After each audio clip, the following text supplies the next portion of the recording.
Hello kids, today we are going to study lesson 11 economic development. Page number 101 पर आप निकालिए economic development, आर्थिक विकास. ठीक है. In our daily life we see people going to work, some of them go to agricultural fields, factories, different civil services, educational, health, sanitation, transportation, security, etc. हम देखते हैं हमारे दैनिक जीवन में हम देखते हैं कि लोग काम पर जाते हैं, कुछ लोग फील्ड खेत में जाते हैं, कुछ लोग फैक्ट्रीज में जाते हैं, कुछ लोग सर्विसेज में जाते हैं, सिविल सर्विसेज जैसे कि एजुकेशन जो शिक्षा के क्षेत्र में जाते हैं, या हेल्थ की स्वास्थ्य के क्षेत्र में काम करने जाते हैं, सैनिटेशन साफ सफाई के काम में, या ट्रांसपोर्टेशन आवागमन के साधनों के काम में, या सिक्योरिटी सेवा सुरक्षा के काम में जाते रहते हैं. Some have their independent business and industries. By the above works they earn income. कुछ लोग ऐसे हैं जिनके अपना खुद का बिजनेस होता है, उनकी इंडस्ट्रीज उद्योग होते हैं, और इनके द्वारा काम के द्वारा क्या करते हैं, इनकम प्राप्त करते हैं, अपनी कमाई करते हैं. The people meet their needs by their income. और लोग अपनी आवश्यकता की पूर्ति जो होती है, अपनी आवश्यकताएं होती हैं, अपनी इनकम के द्वारा उसको पूरे करते हैं. Some people earn their livelihood through production and some through services. कुछ लोग अपना जो जीविका जो चलाते हैं प्रोडक्शन के माध्यम से, उत्पादन के माध्यम से चलाते हैं, और कुछ लोग होते हैं जो सर्विसेज सेवाओं के माध्यम से, नौकरी के माध्यम से चलाते हैं. If the entire income of the people is added to the total income will be known as national income. यदि लोगों की पूरी इनकम को अगर हम देखें तो उसमें क्या होगा, if the entire income of the people is added to the total income, यदि लोगों की पूरी इनकम को यदि टोटल इनकम से जोड़ा जाए, कहने का मतलब है लोगों की जितने भी इनकम है उनकी इनकम को टोटल इनकम से जोड़ा जाए तो उसको नेशनल इनकम कहते हैं. कौन सी इनकम कहते हैं? National income. And if divided by the population, और यदि पॉपुलेशन से उसको डिवाइडेड कर दिया जाए, उसको भागित कर दिया जाए, then the result will be known as per capita income. तो रिजल्ट क्या कहलाएगा? पर कैपिटा इनकम कहलाएगा. ठीक है ना. जब पूरी इनकम को टोटल इनकम से जोड़ दिया जाए तो उस इनकम को नेशनल इनकम कहते हैं, और जब यदि उसको पॉपुलेशन से डिवाइड कर दिया जाए तो रिजल्ट क्या होगा, परिणाम क्या होगा? पर कैपिटा इनकम होगा. यह पर कैपिटा इनकम को एक प्रकार से और से कह सकते हैं, the total income of an area और कंट्री, किसी भी एरिया की या देश की total income divided by the number of people, उन जितने लोग वहां पर हैं उनकी संख्या से उसको अगर डिवाइड कर दिया जाए तो वो क्या कहलाएगी, उस इनकम की, उस एरिया की क्या कहलाएगी, वो पर कैपिटा इनकम कहलाएगी. ठीक है. तो per capita income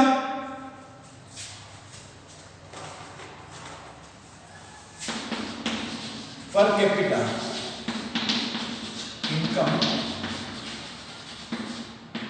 is equal to national income, जितनी पूरे राष्ट्र की इनकम है नेशनल इनकम, और वहां रहने वाली जनसंख्या, population.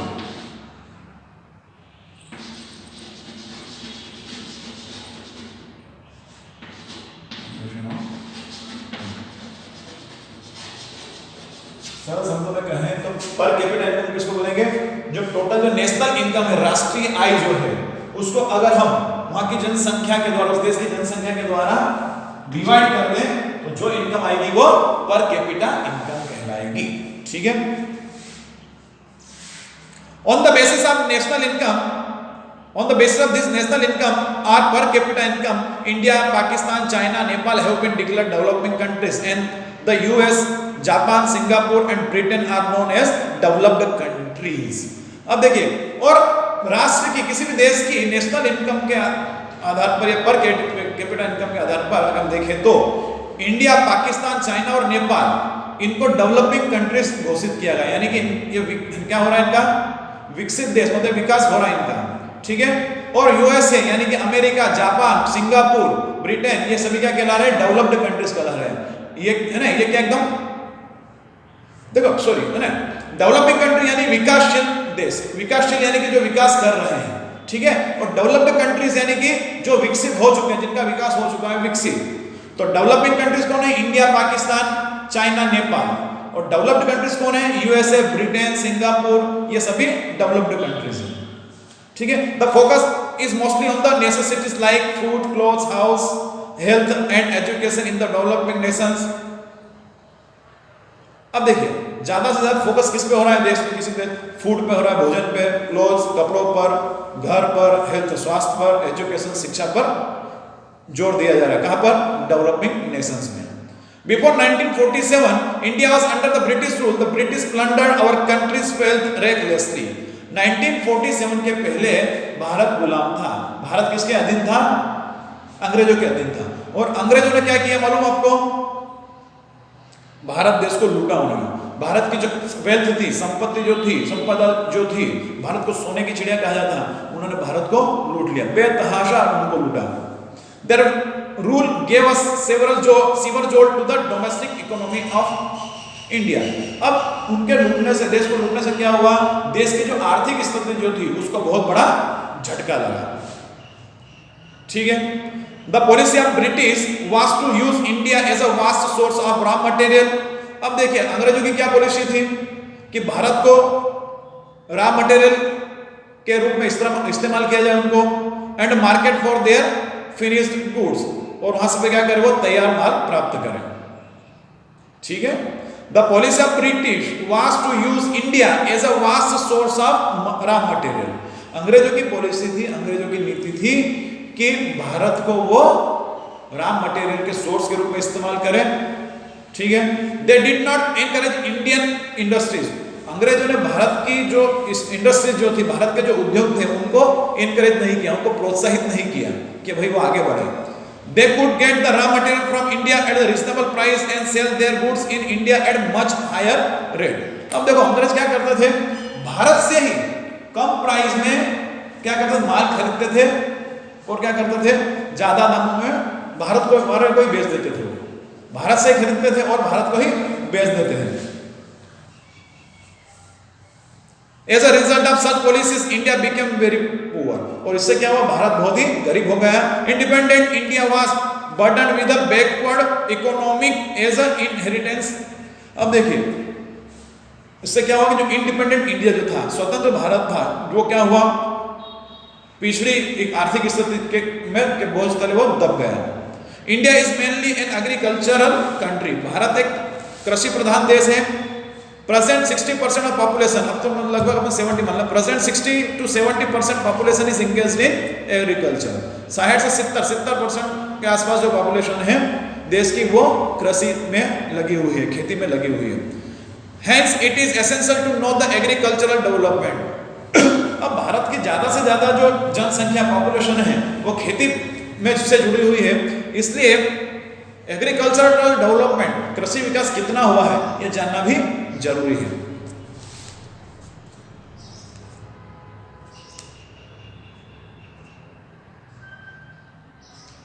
Agricultural development. Agriculture is the base of Indian economic and it has 26% contribution in the total gross domestic production GDP. अब देखिए भारत एक क्या है? कृषि प्रधान देश है और भारत की जो एग्रीकल्चर है किस पर निर्भर है? कृषि किस पर निर्भर है? इंडियन इकोनॉमी पर निर्भर है, भारत की आर्थिक जो स्थिति है उस पर निर्भर है। And it has 26% contribution in the total gross domestic production, और इसका टोटल ग्रॉस डोमेस्टिक प्रोडक्शन में कितना योगदान है? 26%। अब देखिए जीडीपी क्या होता है? किसी खास अवधि के दौरान वस्तु और सेवाओं के उत्पादन की कुल कीमत, किसी खास अवधि के दौरान वस्तु और सेवाओं के उत्पादन की कुल कीमत, यह जीडीपी होता है। Indian agriculture produces food grains and also provides raw materials for industries. भारतीय कृषि क्या करती है? आपको मालूम, फूड ग्रेन पैदा करती है, अनाज पैदा करती है और इंडस्ट्रीज को रॉ मटेरियल भी देती है। क्या देती है? रॉ मटेरियल, कच्चे पदार्थ। Plantation, animal husbandry, forestry, fisheries etcetera are included in agriculture. Agriculture में क्या क्या आता है? प्लांटेशन, पेड़ पौधे लगाना, एनिमल हस्बेंड्री, पशुपालन करना, फॉरेस्ट्री, वनीकरण, फिशरी, मछली पालन, ये सभी एग्रीकल्चर के अंतर्गत आते हैं। There is diversity in the case of agriculture in India. जहां तक एग्रीकल्चर की बात करें, कृषि के मामले में क्या है, भारत में डाइवर्सिटी है, विभिन्नताएं हैं। The type of soils, sunshine, rain, sowing time, ripping of harvest are different in various areas. अब देखिए, भारत के अलग अलग क्षेत्रों में मिट्टी अलग अलग प्रकार की होती है, ठीक है, सूर्य की स्थिति अलग अलग प्रकार की होती है, रेन, बारिश की स्थिति अलग अलग प्रकार की होती है, बीज बोने का समय अलग होता है और फसल काटने का समय अलग होता है। इंपॉर्टेंस ऑफ एग्रीकल्चर का महत्व। A vast population is engaged in agriculture in India. Bharat की ज़्यादा से ज़्यादा पॉपुलेशन, लगभग 70% पॉपुलेशन, यानी कि बहुत ज़्यादा पॉपुलेशन जो है वो कृषि में संलग्न है, कृषि से जुड़ी हुई है। They get employment, food grains and income from it. और कृषि से उनको रोजगार प्राप्त होता है, उन्हें अनाज प्राप्त होता है और इनकम प्राप्त होती है। We get raw materials from industries. और हमको उद्योगों के लिए रॉ मटेरियल्स प्राप्त होते हैं, कच्चे पदार्थ प्राप्त होते हैं। With the crops produced the farmers get income which lifts their lifestyle. अब देखिए, जो फसलें किसान पैदा करते हैं उससे क्या होता है, उसके माध्यम से किसानों को इनकम प्राप्त होती है, आय प्राप्त होती है। The productivity of agriculture is not even in every part of India.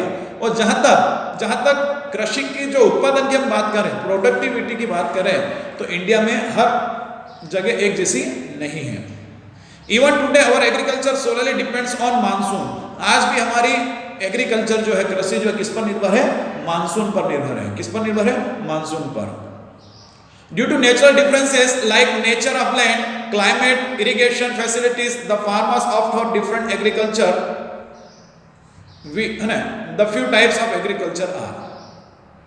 अब देखिए, ड्यू टू नेचुरल डिफरेंसेस, प्राकृतिक विभिन्नताओं के कारण, जैसे कि भूमि की जो स्थिति है वो हर जगह एक जैसी नहीं होती है, क्लाइमेट जो हर जगह एक जैसा नहीं होता है, ठीक है, इरिगेशन फैसिलिटीज जो हर जगह एक जैसी नहीं होती है। अब कितने प्रकार के टाइप्स, एग्रीकल्चर के टाइप्स हम पढ़ेंगे। सस्टेनेबल एग्रीकल्चर, पहला है sustainable agriculture. Most of the farmers in India still use traditional tools for farming. आज भी भारत में ज्यादातर किसान क्या करते हैं, परंपरागत औजारों का उपयोग करते हैं, टूल्स का उपयोग करते हैं खेती के लिए, जो पहले से चलते आए हैं उनका उपयोग करते हैं। People make land worth cultivation by cutting trees and burning its stems and roots. अब देखिए, लोग क्या करते हैं, worth cultivation, land worth cultivation, खेती के योग्य जमीन के लिए क्या करते हैं, पेड़ों को काटते हैं, जो स्टेम्स होते हैं, पेड़ के तने होते हैं, उनको जलाते हैं, रूट्स को जलाते हैं।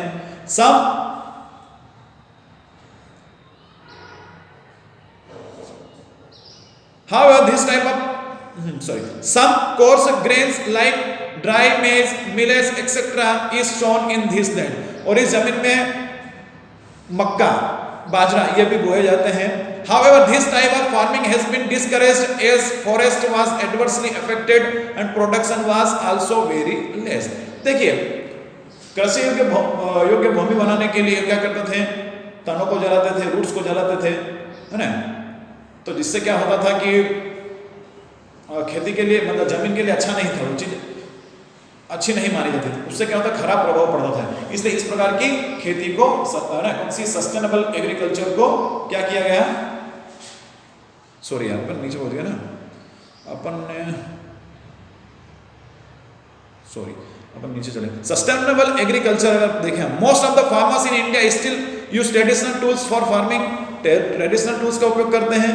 They can not make use of refined seeds, वो रिफाइंड सीड्स का उपयोग नहीं कर सकते हैं, फर्टिलाइजर्स का उपयोग नहीं कर सकते हैं, पेस्टिसाइड्स का उपयोग नहीं कर सकते। क्यों? क्योंकि उनकी फाइनेंशियल स्थिति जो है, आर्थिक स्थिति है, वो कमजोर है। The food production is consumed by their family members. और जितने भी फूड प्रोडक्शन जो होते हैं उनकी फैमिली मेंबर्स के उपयोग में आ जाते हैं। अब हम पढ़ेंगे शिफ्टिंग एग्रीकल्चर, थोड़ा सा लाइन हो गई थी। In most backward areas where forest are in abundance. और ऐसे क्षेत्र जहां पर कि बहुत ज्यादा मात्रा में वन है, people make land worth cultivation by cutting trees and burning its stems and roots. तो लोग क्या करते हैं, जहां जंगल ज्यादा है तो तनों को, पेड़ों को, इनको जला देते हैं और उस पर क्या करते हैं, वो कृषि योग्य भूमि बनाना चाहते हैं। लेकिन आजकल इस प्रकार की जो खेती है, फार्मिंग, उसको डिस्करेज किया जा रहा है, उसको कि भाई इस प्रकार की खेती नहीं होना चाहिए क्योंकि इसके बुरे परिणाम होते हैं और प्रोडक्शन भी कम होता है। Plantation agriculture. Plantation agriculture means planting trees और bushes which give yield over a period of few years. अब देखिए प्लांटेशन एग्रीकल्चर मतलब कि पेड़ लगाना, झाड़ियां लगाना, जो क्या करें एक कुछ समय के बाद, कुछ वर्षों के बाद वो यील्ड दे, उत्पादन दे।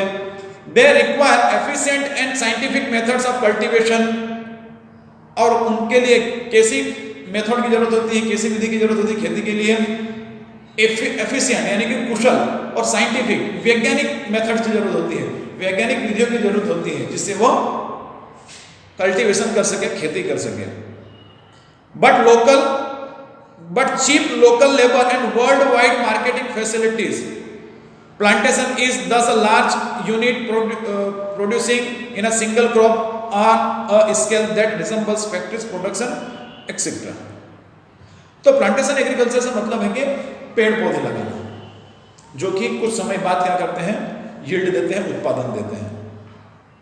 इंटेंसिव एग्रीकल्चर, गहन कृषि। By the use of irrigation facilities, fertilizers, pesticides, farming on the single land continuously and many times in a year is called intense agriculture. Intense agriculture किसको बोलते हैं? इरिगेशन फैसिलिटीज का उपयोग करके, फर्टिलाइजर्स का उपयोग करके, पेस्टिसाइड्स का उपयोग करके। पेस्टिसाइड्स माने कीटनाशक। Continuous many times in year is called. तो इस प्रकार से इरिगेशन का उपयोग करके, इरिगेशन फैसिलिटीज का उपयोग करके, फर्टिलाइजर्स का उपयोग करके, पेस्टिसाइड्स का उपयोग करके जो खेती की जाती है, कई बार की जाती है, उसको क्या कहते हैं? इंटेंस एग्रीकल्चर कहते हैं।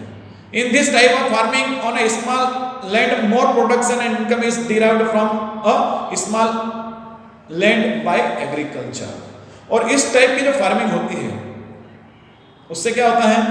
ज्यादा से ज्यादा प्रोडक्शन और इनकम प्राप्त होती है। In our country, various plants and food grains like pulses, oil seeds, fibrous grain, beverages and cash crops are produced.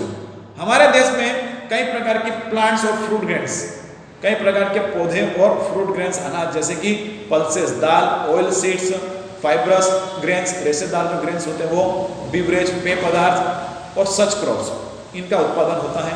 India has become self reliant in the production of food grains.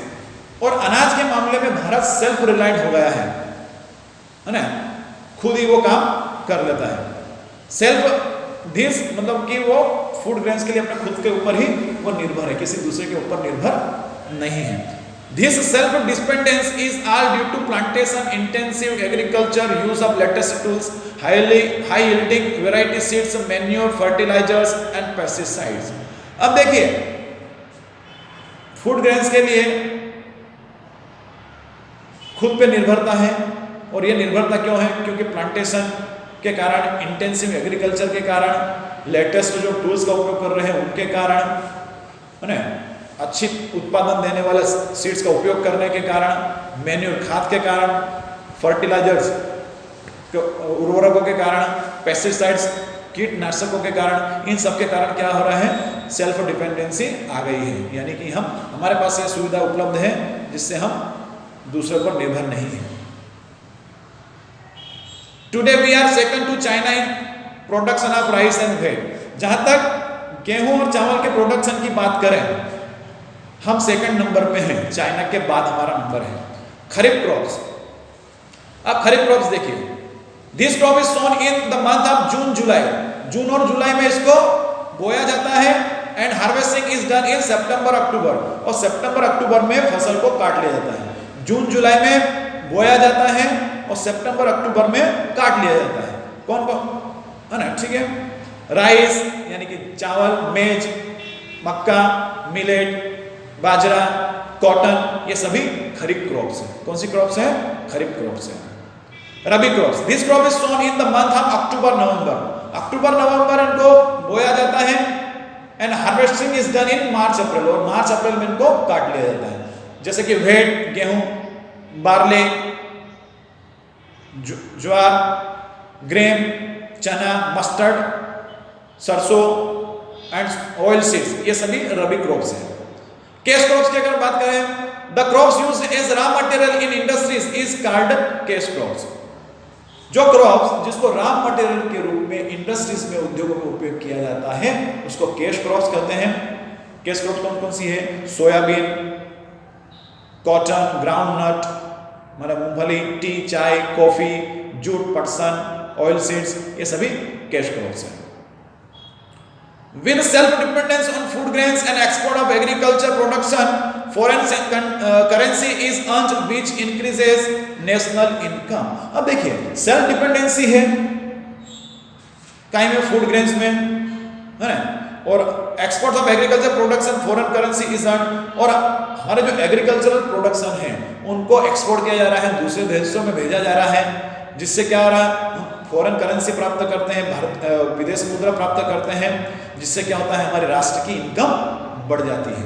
Hence development of agriculture is essential, इसलिए agriculture यानी कि कृषि विकास जरूरी है।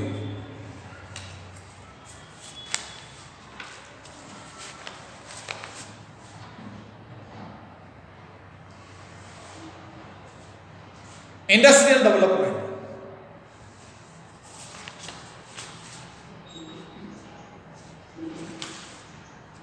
in fact the development countries should not only be self reliant in food grains but they should be sound in exports too।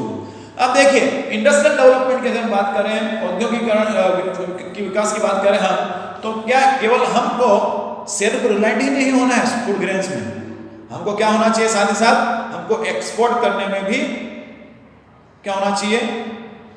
Efficient होना चाहिए। हमको export भी करना चाहिए सामान को, एक मतलब हमारे देश से दूसरे देशों में भेजना चाहिए ताकि हम फॉरेन करेंसी प्राप्त कर सकें, जिससे हमारी इनकम में वृद्धि हो। This capacity includes capital and infrastructural industries. इससे क्या होता है? इस कैपेसिटी के कारण, हमारी क्षमता के कारण क्या होगा? कैपिटल और इंफ्रास्ट्रक्चरल जो इंडस्ट्रीज है, जैसे कि आयरन, सीमेंट, मशीन, ये, इसके अलावा processing of raw materials like cloth from cotton, इसके अलावा जितने भी रॉ मटेरियल्स प्रोसेसिंग जो है, जैसे कि कपड़े बनाना किससे? कॉटन से, शुगर फ्रॉम केन, गन्ने से शुगर प्राप्त करना, पेपर फ्रॉम वुड, लकड़ियों से क्या प्राप्त करना? पेपर, कागज प्राप्त करना, एल्यूमिनियम फ्रॉम बॉक्साइट से एल्यूमिनियम प्राप्त करना, और आयरन से क्या प्राप्त करना? स्टील प्राप्त करना। The economic capability of a country is judged by the development of its manufacturing industries। अब देखिए किसी भी देश की इकोनॉमिक कैपेसिटी को किस आधार पर आंका जाता है? कि भाई उनकी जो मैन्युफैक्चरिंग इंडस्ट्रीज जो है उनका विकास किस प्रकार से हो रहा है, उसके आधार पर वो हम उसकी इकोनॉमिक कैपेसिटी को या कैपेबिलिटी को आंकते हैं। These industries provide employment to the people, dependence on agriculture is reduced and foreign income is earned from the export of manufactured goods। इससे क्या होता है? ये जो इंडस्ट्रियल डेवलपमेंट इंडस्ट्रीज क्या करती हैं? इससे लोगों को रोजगार देती हैं, है ना, कृषि पर निर्भरता कम हो जाती है, फॉरेन इनकम प्राप्त होती है, ठीक है। The industrial development brings prosperity for the people, और जितने इंडस्ट्रियल जो डेवलपमेंट है उससे क्या होता है? लोगों में संपन्नता आती है। The industries are divided into small and large scale, private and public sector, joint and cooperative groups. अब देखिए इंडस्ट्रीज को किन किन भागों में बांटा गया है? स्मॉल एंड लार्ज स्केल में, प्राइवेट और पब्लिक सेक्टर में, जॉइंट और कोऑपरेटिव ग्रुप्स में इनको बांटा गया है। The industries can be divided in two groups on the basis of the use of raw materials। Raw material के उपयोग के आधार पर इंडस्ट्रीज को दो भागों में बांटा गया है। Following are the types. Agriculture based industry, एक तो एग्रीकल्चर बेस्ड इंडस्ट्री, ऐसी इंडस्ट्री जो किस पर निर्भर है? कृषि पर निर्भर है। टेक्सटाइल्स यानी कि जो कपड़ों संबंधित कपड़े, जूट, सिल्क, वुलन क्लॉथ्स, ऊनी कपड़े, sugar and oils are the industries based on the raw materials. तो जितने भी ये इंडस्ट्रीज है, टेक्सटाइल इंडस्ट्री है, जूट इंडस्ट्री है, सिल्क इंडस्ट्री, वुलन क्लॉथ्स बनाना है, ऑयल प्राप्त करना है, ये सभी किस पर निर्भर है? रॉ मटेरियल्स पर निर्भर है। और वो कहां से हमको प्राप्त होते हैं? एग्रीकल्चर से प्राप्त होते हैं। फॉर सेंचुरीज, कई सालों से India was known for her cotton and silk fabrics, है ना। हजारों साल से भारत का किसके लिए जाना जाता है? कॉटन और सिल्क फैब्रिक्स के कारण जाना जाता है। India exports cotton clothes in readymade form. India करता है, क्या करता है इंडिया? कॉटन क्लोथ्स जितने भी होते हैं उनको रेडीमेड कपड़ों के रूप में एक्सपोर्ट करता है, दूसरे देशों में भेजता है। They are exported to US, Britain, Russia, France, eastern countries of Europe, Nepal, Singapore, Sri Lanka, African countries. और इनको किन किन देशों में एक्सपोर्ट किया जाता है? यूएस, ब्रिटेन, रसिया, फ्रांस, है ना, आदि देशों में इनको एक्सपोर्ट किया जाता है। The cotton mills are located mostly in Maharashtra, Gujarat, West Bengal. जितने भी कॉटन मिल्स हैं महाराष्ट्र में है, गुजरात में है, वेस्ट बंगाल में है, उत्तर प्रदेश में है, मध्य प्रदेश में, तमिलनाडु में है। Jute and jute goods are the second major industry in India. इसके बाद जूट और जूट गुड्स, जूट और जूट से प्राप्त होने वाले सामान की जो इंडस्ट्री है वो सेकंड नंबर पे है। Woollen clothes are produce in Punjab, Maharashtra, Uttar Pradesh, Gujarat, Haryana, Rajasthan. Woollen clothes जो है ऊनी कपड़े, कहाँ उनका प्रोडक्शन होता है? पंजाब, महाराष्ट्र, उत्तर प्रदेश, गुजरात, हरियाणा, राजस्थान में होता है। The woollen clothes from India are exported to many countries. और भारत से कई देशों में वुलन क्लॉथ्स को भारत से दूसरे देशों में एक्सपोर्ट किया जाता है। इन sugar production India stand second in the world. जहां तक शुगर प्रोडक्शन की बात करें हम, शुगर शक्कर प्रोडक्शन की, तो वो वर्ल्ड में सेकंड नंबर पे है। उत्तर प्रदेश और महाराष्ट्र है maximum sugar mills in India. Uttar Pradesh और महाराष्ट्र में ज्यादा से ज्यादा शुगर मिल है पूरे भारत में। Andhra Pradesh and Gujarat also have sugar mills. Andhra Pradesh और गुजरात में भी है, लेकिन महाराष्ट्र और उत्तर प्रदेश में ज्यादा है। मिनरल बेस्ड इंडस्ट्रीज, है ना, खनिज पदार्थों पर निर्भर उद्योग। Such industries based on raw material like iron, steel, cement, chemicals are called mineral based industries. अब मिनरल बेस्ड इंडस्ट्रीज किसको कहते हैं? ऐसी इंडस्ट्रीज रॉ मटेरियल जैसे कि लोहा, स्टील, सीमेंट, केमिकल्स, इन पर निर्भर होती है, ये मिनरल बेस्ड इंडस्ट्रीज होती है। The first iron steel plant was set up at Porto Novo in Tamil Nadu in 1830। In 1830 1830 में तमिलनाडु में पोर्टोनोवा क्षेत्र में पहली आयरन और स्टील इंडस्ट्रीज का प्लांट का सेटअप किया गया था, उसकी स्थापना की गई थी। इन 1907 है ना, modern iron steel plant was set up in Jamshedpur. और जब मॉडर्न आयरन और स्टील प्लांट की बात करें तो वो कहां सेटअप किया गया था? जमशेदपुर में 1907 में। ठीक है, पहली आयरन और स्टील इंडस्ट्री 1830 में तमिलनाडु के पोर्टोनोवा क्षेत्र में स्थापित की गई थी। ठीक है, और मॉडर्न आयरन और स्टील इंडस्ट्री प्लांट की बात करें तो वो जमशेदपुर झारखंड है, उसमें 1907 में स्टेब्लिश की गई थी। Because the raw material used is heavy and bulky. तो रॉ मटेरियल जो यूज किए जाते हैं मिनरल बेस्ड इंडस्ट्रीज में वो कैसे होते हैं? भारी होते हैं। कैसे होते हैं? भारी होते हैं। दिस इंक्लूड आयरन और कोकिंग कोल। इसमें क्या होता है? आयरन और होती है, लाइमस्टोन चूना पत्थर होता है, मैग्नीज होता है। इसके अलावा besides India has chemical industries under which fertilisers, artificial fibres, rubber, plastic goods, paints and medicine are made. इसके अलावा इंडिया में क्या है? केमिकल इंडस्ट्रीज भी है, जिससे हम क्या प्राप्त करते हैं? पेंट, रंग, कलर प्राप्त करते हैं, मेडिसिन, दवाइयाँ प्राप्त करते हैं, फर्टिलाइजर्स प्राप्त करते हैं, आर्टिफिशियल फाइबर्स प्राप्त करते हैं, रबर प्राप्त करते हैं, प्लास्टिक के सामान प्राप्त करते हैं, ट्रांसपोर्ट इक्विपमेंट और ट्रांसपोर्ट संबंधी जो इक्विपमेंट है वो जैसे कि रेल इंजन, कोच, है ना, रेल के इंजन, रेल के कोच, मोटर व्हीकल्स जैसे कि बस, truck, car, motorcycle, aeroplane, ship, ये सभी मिनरल बेस्ड इंडस्ट्रीज पर निर्भर है। ठीक है, तो आज का ये पहला जो पार्ट है इस लेसन का ये समाप्त होता है। बहुत बहुत धन्यवाद।